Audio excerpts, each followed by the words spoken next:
It's been 2 years since the John Wick franchise delivered an unexpected development and killed Keanu Reeves' assassin. Yet, he's back in Ballerina thanks to the movie's setting between the third and fourth installments of the main series. This was necessary to utilize Keanu's character once more after John Wick. Chapter 4's ending killed the Baba Yaga. From that moment, there has been uncertainty about how the franchise would carry on. Even with Ballerina and a spin-off for Kane coming, John Wick 5's development suggests Keanu's assassin won't stay dead permanently. Whether that's the right decision for the franchise and character has been widely debated as a result. The fourth film gave John Wick a fitting conclusion to his story. Franchise director-overseer Chad Stahelski has even discussed the challenges of continuing John's story as the fifth film's story is ironed out. From my perspective, it appears that bringing John Wick back from the dead is more complicated than it's worth. It must be hard for Lionsgate's $1 billion franchise to let its leading man go. But Ballerina proves that John can stay dead. The franchise is in good hands going forward. Replacing Keanu Reeves and John Wick is no easy task. The actor/character combination has become a modern-day action movie icon thanks to how well the movies have done. That's made the suggestion that someone will need to replace him to be the new face of John Wick, a challenge that can seem insurmountable at times. Yet, Ballerina proves that Ana de Armas is more than up to that challenge with her portrayal of Eve Macaro. I was hoping to like Eve as a character and be impressed with Ana's action movie abilities once more, but Ballerina exceeded my expectations in both regards. Eve's general story, a Rosca Roma member on a mission targeting the people responsible for killing someone close to her, was all too familiar. She sounded on paper like a John Wick clone, only a bit younger and female. Eve is ultimately a completely different character from John. She shows more emotion, needs to prove her abilities, and generally has a different view of her role in the assassin underworld. Ana de Armas had a big role to play in making me care about Eve, thanks to how she brought the character's emotional journey to life. Her action skills were also on full display in Ballerina. After showcasing her abilities in No Time to Die, this is the leading action role she deserved. Her fighting style is nothing like Keanu Reeves, and that's great. The movie makes a point to showcase how different they are, both in tactics and skill, and the results are some incredibly fun Ballerina action scenes with Ana at the center. No one can ever truly replace John Wick. This is his franchise, after all. Not even Ballerina can ignore that fact. Yet, Eve Macaro deserves a spotlight of her own. John Wick doesn't need to keep bringing Keanu Reeves back now that Ana de Armas is around. She's got what it takes to lead the franchise from a character and star perspective. The idea of moving on from John Wick in the John Wick franchise is a bit easier to accept if there is a bankable star character who can step in for Keanu. While Ballerina's opening weekend box office came in under projections, the movie has still performed admirably so far. Its $24 million opening weekend was the second lowest in the franchise. But that's notably still well ahead of the original John Wick.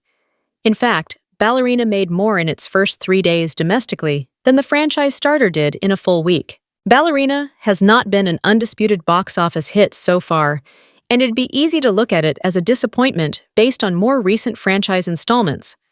Lionsgate kept the budget lower, reportedly $90 million, so that the movie had a better chance of turning a profit.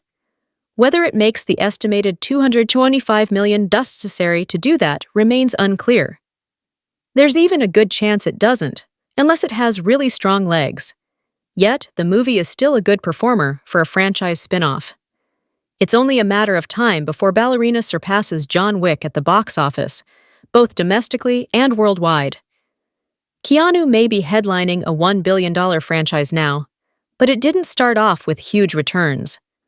If Ana's movie can outperform the original and audiences accept Eve in the same way they did John, there is no reason why she shouldn't be given the chance to do more. That could then help facilitate John Wick remaining dead. The financial pressure to bring him back will decrease if Eve can carry that burden.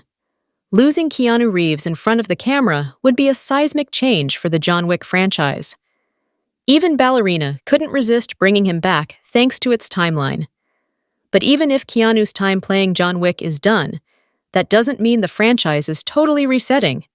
Chad Stahelski, who directed the first 4 John Wick movies, has moved into a greater position with the franchise. He has a say in what else happens with the IP and can help the franchise continue to deliver the quality action that audiences expect. That is evident with Ballerina. While the movie was directed by Len Wiseman, Stahelski helped oversee the film and amp up the action through additional photography.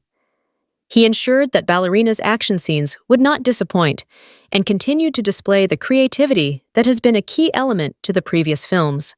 There's not as much of the traditional gun-fu fights since Eve doesn't fight like John. That's not an issue though, when the movie uses the grenade fight, flamethrowers, ice skates, and more to keep adrenaline pumping. With Stahelski continuing on with the franchise, including input in Donnie Yen's Kane spin-off for example, any future John Wick movies that come will remain safely in his hands. His overall deal with Lionsgate and the franchise will keep him at the forefront of the series' expansion. Keanu should also continue to give input, given how closely he works with Stahelski. So, just because John Wick would be dead in the universe, Keanu Reeves and Chad Stahelski can still help deliver more excellent action movies even without John Wick 5 happening.